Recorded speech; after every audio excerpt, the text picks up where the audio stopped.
আধিপত্যবাদের বিরুদ্ধে জিয়ার পথে হাঁটছেন তারেক রহমান। সাবেক রাষ্ট্রপতি জিয়াউর রহমানের ৪৫তম শাহাদাত বার্ষিকীর আলোচনায় কথা বলেন বিএনপি মহাসচিব মির্জা ফখরুল ইসলাম আলমগীর।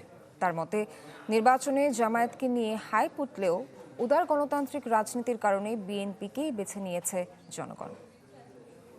দুর্দান্ত সব ফিচার নিয়ে এলো ক্যাপ্টেন ভিক্টর বাইক।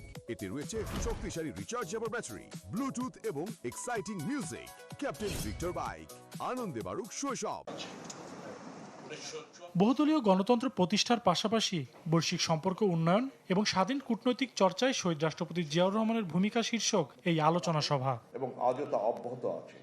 বিএনপির প্রতিষ্ঠাতার ৪৫তম শাহাদাত বার্ষিকী উপলক্ষে পিআইবিতে আয়োজিত এই সভায় উঠে আসে জিয়াউর রহমানের স্বাধীন ও জোট নিরপেক্ষ কূটনীতির নানা দিক।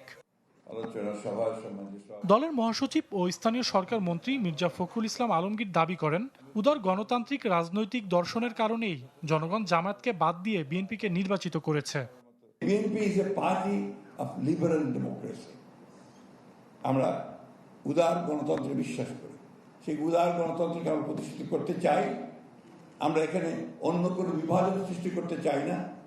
তথ্য ও সম্প্রচার মন্ত্রী বলেন, বর্তমান সরকার সব দেশের সঙ্গে বন্ধুত্বপূর্ণ সম্পর্ক বজায় রেখে এগিয়ে যেতে চায়। কারণ আমাদেরকে তো দেশ চালাতে হবে, আমাদের তো এই দেশের রেমিটেন্স আরো বাড়াতে হবে।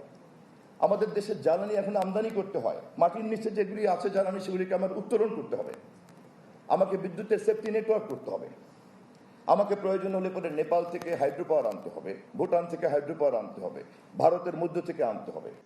এর আগে পিআইবি প্রাঙ্গণে ১৯৭৬ থেকে ১৯৮১ সাল পর্যন্ত বিভিন্ন পত্রিকায় প্রকাশিত শহীদ রাষ্ট্রপতি জিয়াউর রহমানের কর্মময় সময়ের প্রতিবেদন ও আলোকচিত্র নিয়ে করা প্রদর্শনী দেখেন দুই মন্ত্রী। এখন আমি আহ্বান জানাই। সজল সাইক, চ্যানেল 24, ঢাকা।